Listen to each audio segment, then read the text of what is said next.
अस्सलाम वालेकुम dear students, कैसे हैं आप। उम्मीद करता हूँ आप ठीक ठाक होंगे, खैरियत से होंगे। डियर स्टूडेंट्स, आज हम करेंगे चैप्टर नंबर 14। यहाँ पे कोने पे लिखा हुआ है chapter number 14 atmosphere. Class 10th जो है उसकी केमिस्ट्री है ये, क्लास 10th। और उसके एक्सरसाइज के शॉर्ट क्वेश्चन हैं, चैप्टर नंबर 14 के एक्सरसाइज के शॉर्ट क्वेश्चन। तो डियर स्टूडेंट्स, यानी कि मशकी सवालात हैं, जो मुख्तसर मशकी सवालात होते हैं। इसमें पहला सवाल है, ट्रोपोस्फेयर में टेम्परेचर के कम होने के मज़र की वजाहत, यानी कि ट्रोपोस्फेयर में टेम्परेचर किस तरह से कम होता है। डियर स्टूडेंट, ट्रोपोस्फेयर में CO2 और पानी के इर्तिका दर्जात कम करने में मदद देता है।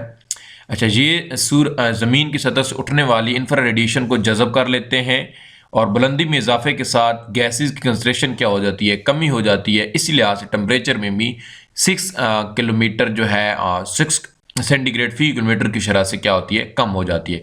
यानी कि ये जो CO2 और पानी की इर्तिका जैसे जैसे कमी होती जाती है बुलंदी के साथ साथ, वैसे वैसे टेम्परेचर में भी क्या हो जाती है, कमी होना शुरू हो जाती है। उसके बाद ये बहुत ही इंपॉर्टेंट शॉर्ट क्वेश्चन, बहुत ही इंपॉर्टेंट शॉर्ट क्वेश्चन, हवा के प्राइमरी और सेकेंडरी पोल्यूटेंट्स में मुवाजना करें। डी स्टूडेंट, इसमें से एक क्वेश्चन हर एग्जाम में आया होता है, चाहे प्राइमरी पोल्यूटेंट्स पूछा जाए चाहे सेकेंडरी पोल्यूटेंट्स पूछा जाए। तो बड़ा ही इंपॉर्टेंट शॉर्ट क्वेश्चन है। प्राइमरी पोल्यूटेंट्स वो नाकारा प्रोडक्ट हैं जो फॉसिल फ्यूल और ऑर्गेनिक अशिया के जलने से बनते हैं। मिसाल के तौर पे सल्फर की ऑक्साइड, इसमें यहाँ पे SO3 भी हो सकता है और SO2, ये सल्फर की ऑक्साइड, कार्बन की ऑक्साइड यानी कि CO2 और CO, यहाँ पे अमोनिया भी है, फ्लोरीन के कंपाउंड भी हैं, नाइट्रोजन के कंपाउंड भी हैं। तो आप ये बुक्स में भी देख सकते हैं। उसके बाद सेकेंडरी पोल्यूटेंट्स क्या होते हैं, ये वही होते हैं जो प्राइमरी पोल्यूटेंट्स से रिएक्शन करके आपस में मुख्तलिफ रिएक्शन के नतीजे में बनते हैं। इनमें सल्फ्यूरिक एसिड आ जाता है H2SO4, और यहाँ पे ओजोन आ जाती है O3, और इसमें कार्बनिक एसिड भी आ जाता है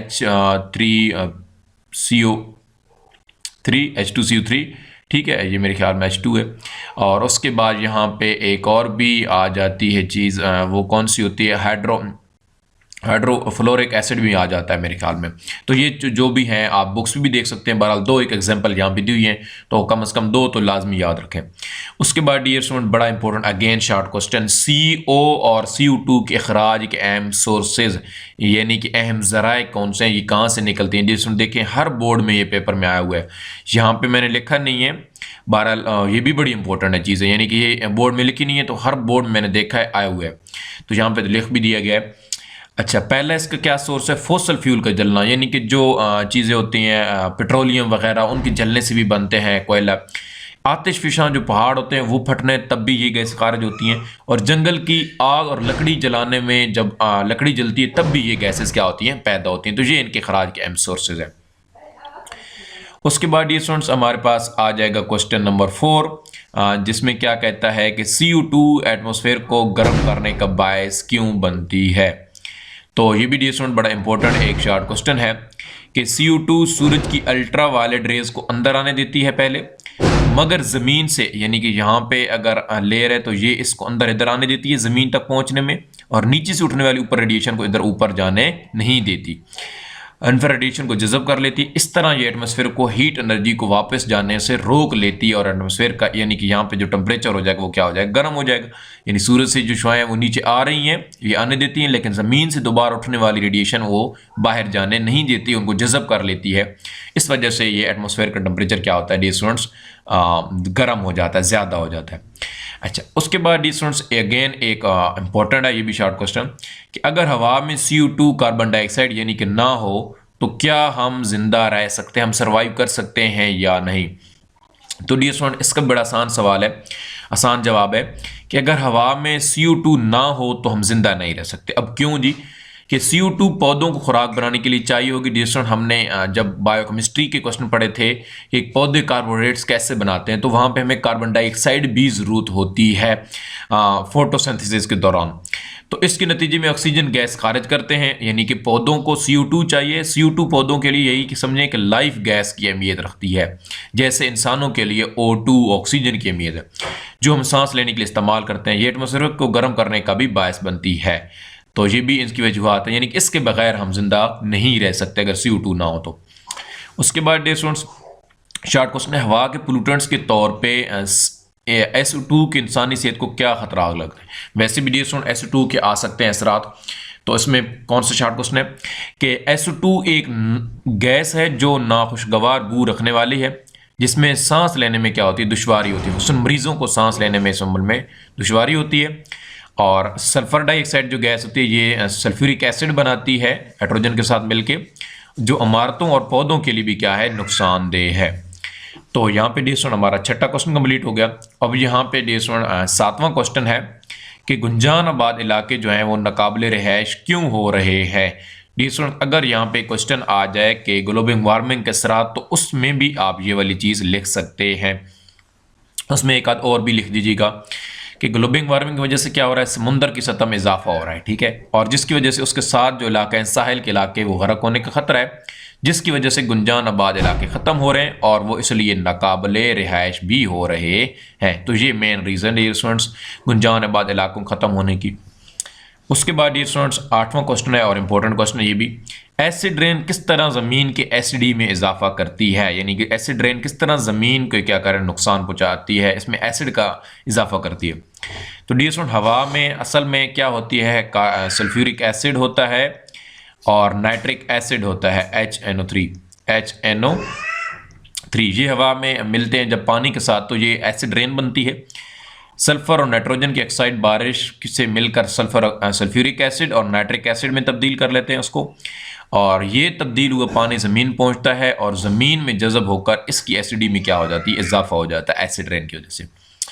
उसके बाद ये सुन हमारे पास अब क्वेश्चन नंबर 9 है कि ओजोन के खात्मे के 2 अहम असरात बयान करने हैं। इंपॉर्टेंट क्वेश्चन है डियर सुन ये भी, ओजोन के खात्मे के 2 असरात। तो पहला इसका जी पॉइंट है कि ये पौधों को लाइफ साइकिल को क्या कर रही है, तब्दील कर रही है, जिसकी वजह से पूरी फूड चेन में एक नकारा बना सकती है, तब्दीलियाँ हो रही हैं। दूसरी क्या है, ये इसके खात्मे से इंसानों और दूसरे जानवरों में जिल्द का कैंसर भी बढ़ रहा है और इसकी वजह से मुतअद्दिद बीमारियां जैसे कि मलेरिया में भी इजाफा हो रहा है। ओजोन के खात्मे के ये 2 असरात आपने लिख देने हैं शॉर्ट क्वेश्चन में। उसके बाद ये इसका 10वां क्वेश्चन है कि स्ट्रेटोस्फेयर में ओजोन लेयर कैसे बनती है। स्ट्रेटोस्फेयर में ओजोन लेयर कैसे बनती है, तो डियर स्टूडेंट स्ट्रेटोस्फेयर के दरमियानी हिस्से से चूंकि कम अल्ट्रावायलेट रेडिएशन गुजरती हैं, यहाँ O और O2 गैस दोबारा ओजोन बनाने के लिए रिएक्ट करती है, यानी कि O और O2 रिएक्ट करती हैं, हमें बदले में क्या चीज़ मिल जाती है, ओजोन। ये डियर स्टूडेंट यहाँ पे ऊपर वाली तैर होती है, नीचे वाली तैर में नहीं होती, ओजोन यहाँ पे पाई जाती है, यहाँ पे इसकी डिकम्पोजिशन होती है, इसकी ऊपर वाली लेयर में यहाँ पे O2 और O में दोबारा तब्दील हो जाती है, यहाँ पे इसकी यानी कि यहाँ पे ये गैस बनती होती है। उसके बाद क्वेश्चन नंबर 11 है, एटमॉस्फेरिक मैस का 70% जो है वो ट्रोपोस्फेयर में क्यों पाया जाता है।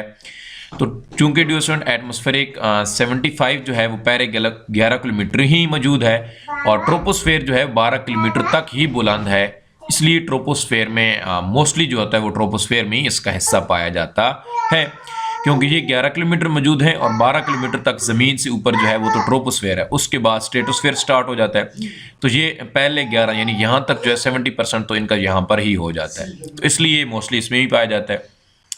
उसके बाद डियर स्टूडेंट्स क्वेश्चन नंबर 12 है, क्लोरोफ्लोरोकार्बन से ओजोन लेयर को कैसे नुकसान पहुँचता है।